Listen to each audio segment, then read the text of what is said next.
धुळे जिल्हा परिषदेची स्थायी सभा विविध विषयांवर संपन्न.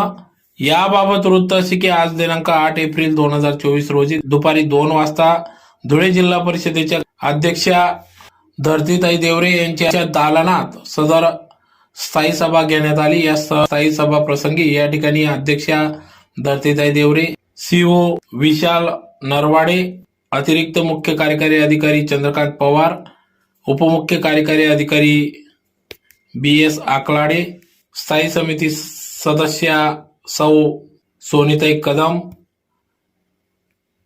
आदी सर्व विविध विभागातील अधिकारी, बांधकाम, पाणी पुरवठा, जल व्यवस्थापन, कृषी विभाग सर्व अधिकारी या ठिकाणी उपस्थित होते. यांच्या उपस्थितीत सदर बैठक घेण्यात आली. या बैठकीत एकूण 5 विषयांवर चर्चा करण्यात आली, ज्यात प्रामुख्याने सन्माननीय सदस्यांच्या